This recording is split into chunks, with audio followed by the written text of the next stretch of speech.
Hello, my name is Maluba Habanyama, and I'm a journalist, a community-based researcher, and a person living with HIV for over 22 years. And I'm Francisco Ibanez Carrasco, and a person living with HIV over 30 years. I know it's not a competition, but I'm older. And I'm a community-based researcher working on an HIV stigma study in Canada. So we're here today because we all seem to know what we mean when we say stigma, but it's not always the case. The word embodies so many different ideas, motivations, and actions with so much impact on so many. So our goal here is to review some of the key aspects of stigma so you and I are on the same page when we talk HIV stigma. Many of our examples are related to HIV stigma. We also describe some of the ways in which stigma can be researched using a community-based research approach. You can find the academic and gray literature references at the end of this presentation.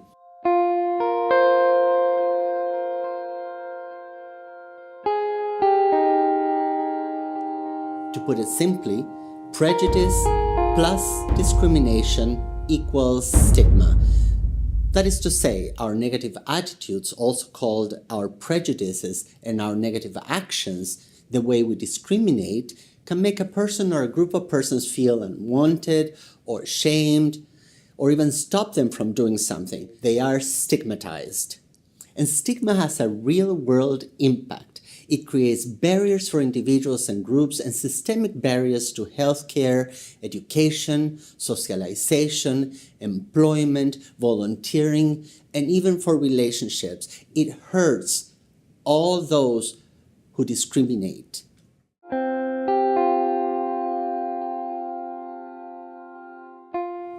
Sometimes we think we can tell if someone is sick based on their appearance, and this is not the case. I'm old to remember that in the 1990s, a number of persons living with HIV suffered from something called Crick's belly due to an HIV medication called Crixivan, which was marked by the appearance of a large protruding pot belly.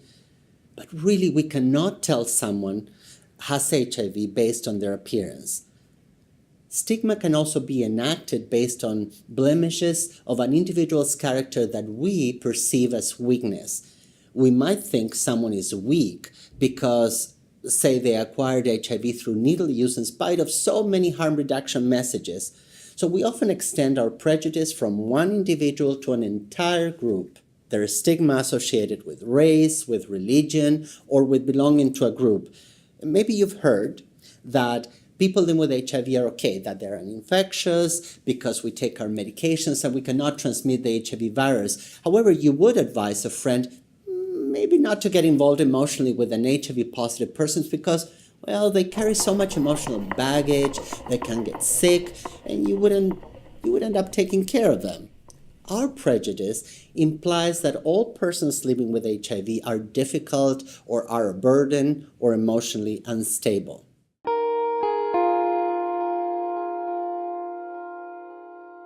The thing about stigma is that when we hold prejudices and discriminate against someone, we are discrediting them. We are taking value and agency away from them.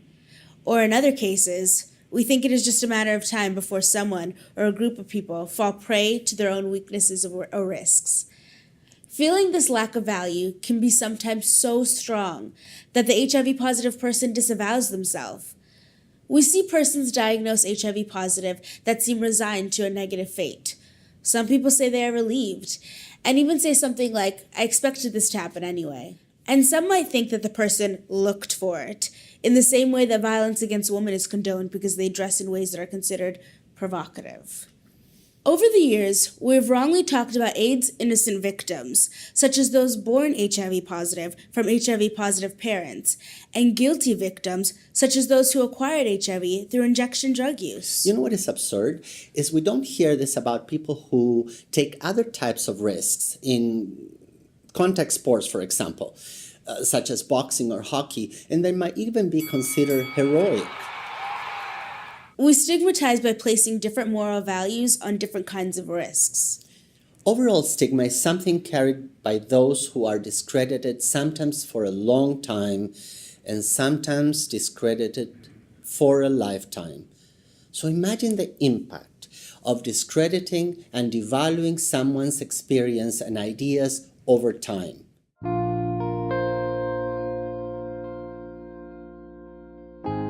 HIV stigma often revolves around disclosure, this idea of telling others something that might be secret. When someone's HIV status is revealed, voluntarily or by accident, this revelation or disclosure will affect not only that person's behavior, but the behavior of others. For example, some HIV positive mothers do not tell their children for fear of the emotional impact on them, or fear of having the information disclosed to others and the bullying they might endure. So not respecting an individual's decision to disclose their HIV status is a form of discrimination. Now imagine another case of disclosure of HIV status. Imagine an HIV positive man living in a semi-rural area. Let's say he sporadically has sex with men, but he chooses to, or is forced to live his life passing as straight. Maybe because bisexuality is not understood or tolerated in his social and cultural surroundings. So one day, this man has an accident at the construction site where he works and ends up in an emergency room. So the attending nurses or doctors are in a situation where they have to reveal his HIV positive status to his family or friends. How do you think this man would feel? How do you think the family will react, and how will his community respond in time? In many cases, the pain and intolerance of HIV stigma can be too much to bear. But not all is about how stigmatized one individual feels, but also about how we act toward that person.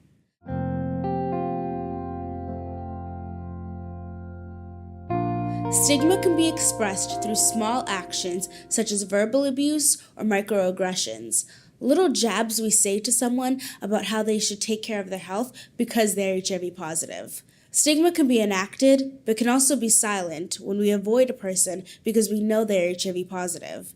We might be discriminating by omission when we do not invite an HIV positive classmate to talk about their wishes to have children in the future.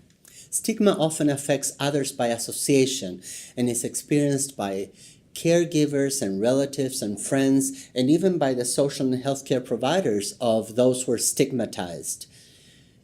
For example, if you have an HIV positive partner, it's very likely that people might think that you are HIV positive too.